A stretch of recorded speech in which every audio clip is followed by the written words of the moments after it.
международна олимпиада по изкуствен интелект. Едно огромно предизвикателство за нас, за нашия град, за екипа, който стои зад тази инициатива.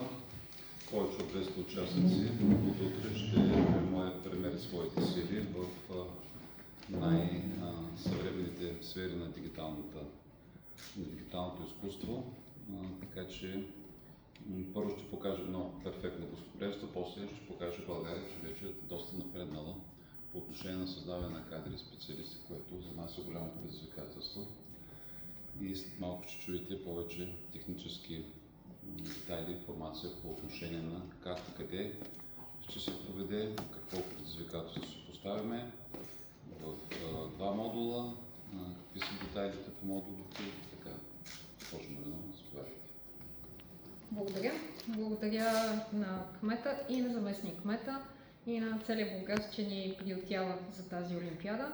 Мисля, че това в моята над 25 годишна кариера бяха най-кратките преговори, които съм водила.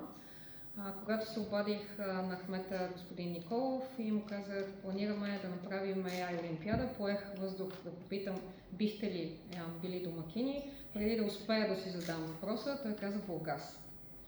Мисля, че под 10 секундни преговори е наистина рекорд. Един от многото рекорди, които поставяме с тази олимпиада. Рекорд е за първа олимпиада да имаме толкова много участници. Това са над 40 отбора от всички континенти. Обикновено международните олимпиади във времето, първите започват още през 50-60 години на миналия век, т.е. има и много стари олимпиади. Последните са от преди 10 на 20 години по математика, физика, химия, биология, астрономия, астрофизика, лингвистика, която сме която и на лингвистиката в България.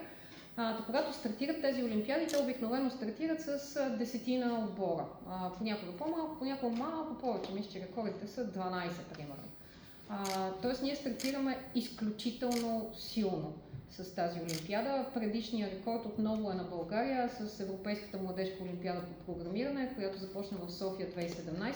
Там имахме 24 отбора. Сега сме над 40, което е наистина възхитително и, както казахме, създадохме и един много хубав проблем за града. В пика на сезона на Бургас се наложи да бъдем доста креативни и гъвкави, как точно да успеем да посрещнем тези хора. Над 200 са участниците, но всъщност заедно с техните ръководители, наблюдатели, гости на олимпиадата имаме над 300 души, които се включват в това събитие от цял свят, така че е истинско предизвикателство. Имаме два кръга, както споменахме. Първият кръг е теоретичен, много сходен на това, което се случва в останалите научни олимпиади за ученици. В него се решават задачи, които са подготвени от изследователи от водещи университети в цял свят. И те са в темите на изкуствен интелект, компютърно зрение, машинно обучение и обработка на естествени езици. Всъщност запълването дойде, защото цялата олимпиада се провежда изцяло на английски език, няма преводи в нея, цялата комуникация към всички деца е на английски, това е официалния език. Друга разлика спрямо другите олимпиади научни за ученици е, че тя е отборна, тя е първата такава. Едно от многото първи неща, които имаме в тази олимпиада. Децата работят в отбори по 4 на 1 до 2 лаптопа, колкото те преценят, с достъп до интернет, с използване на свободен софтуер, така че да могат да създават своите решения по начин, по който да бъде след това експериментирани от по-широката публика. Именно широката публика е причината да имаме и практическия кръг, който е този креативен, свързан с изкуството кръг. В него създаваме видео, аудио и картини, съдържание, което ще могат, след като станат ясни задачите, ще може всеки един човек, всеки един от вас, всеки един от нас да реши задачите, които решават и състезателите. Може би няма да се справим толкова добре, колкото тях, но ще можем да се опитаме. Това са едни общи рамки. Ще дам на Сашо да разкаже малко повече за това как се зароди идеята на олимпиадата, както и за членовете на нашето жури от цял свят и разбира се, нещо, което е интересно тук на българска почва, малко повече за българските два отбора, които са представени на тази олимпиада. И тогава с госпожа Елена Маринова и с още трима души, които заедно сме основатели на тази олимпиада, ни хрумна идеята да направим едно състезание, което да не е затворено в само фундаменталните науки, както са повечето олимпиади, математика и физика, а да бъде близко до съвремието, да учениците да се сблъскват с реални проблеми, които учените в университетите или в частните сектор решават ежедневно, и една олимпиада, която да е в крак с времето. Именно за това тези области, които спомена Елена тук, те за тази година са тези три области, но никой не знае след 10 години кои ще бъдат. Искаме тази олимпиада, тя винаги да се развива и да бъде в крак с най-новите технологии, които, разбира се, сега не мога да ги предвидим. Журито е много интересно. Има от всякакви водещи университети, най-големите от които всички сме ги чули са Оксфорд, MIT, новия университет Мохамед бин Заден в Абу Даби. Разбира се, когато говорим за България и за AI, не може да споменем Инсайт, института към Софийският университет, който има, може би, 3 представители в журито. Успяха да привлечем в журито и хора с огромен опит в други международни олимпиади. Имаме бивш председател на научната комисия в Международната олимпиада по информатика, който сега е член на журито. Имаме и такъв от Международната олимпиада по лингвистика. Наистина имаме представители от цял свят в журито. За нашите ученици, как се избират, тук всъщност ще бъда ще се върна назад. Едно от другите предизвикателства, което срещнахме, е, че изкуствен интелект почти никъде не се изучава в средно училище, в гимназия или в колежи. И в България също.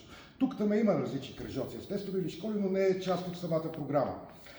И реално решихме тогава да избираме състезателите, не само българските, а по цял свят, да се избират чрез другите състезания, като в България това са от Националната олимпиада по информатика и Националната олимпиада по лингвистика.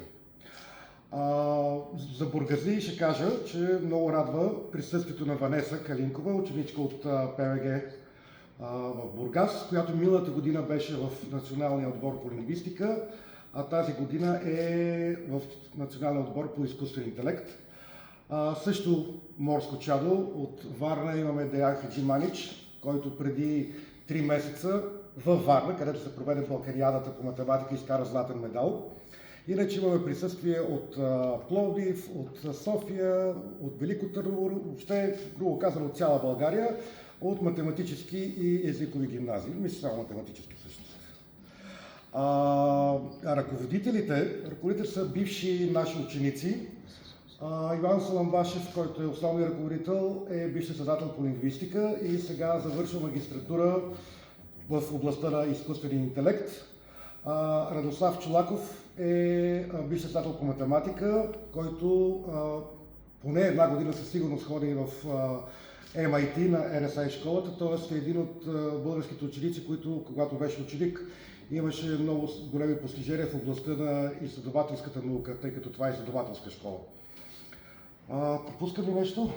Пропускаме къде, кои са местата. Из цял Бургас се случва. Искате ли вие да споделите или ние да споделим? За което ние благодарим сърдечно на града.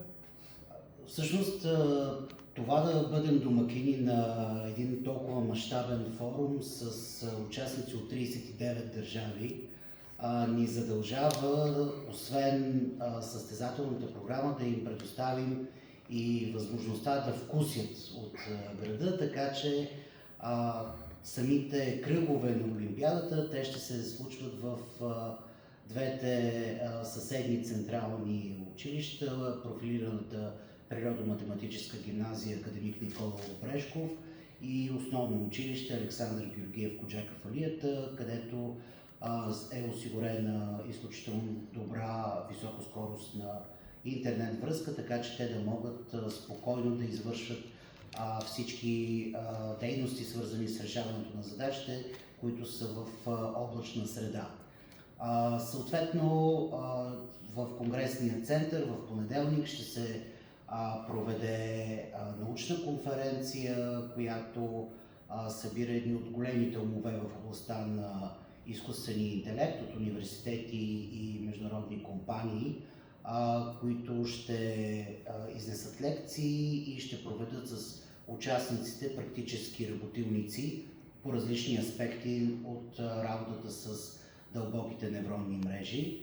Респективно не можем да не им подарим и време, в което те да се опознаят, да изградят нови приятелства, да си починат след усилната работа, така че сме им предвидили посещение на културния център Ченгинескеле и в същото време така няколко свободни часа по бургаските плажове и любимата за всички морска градина. Откриването ще се състои в театър Адриана Будевска, тъй като предвиждаме изключително интересни визуални перформанси, а закриването и награждаването, когато ще разберем кой от отборите е най-добър в овладяването на тази толкова бързо развиваща се технология, ще бъде в Конгресния център Бургас.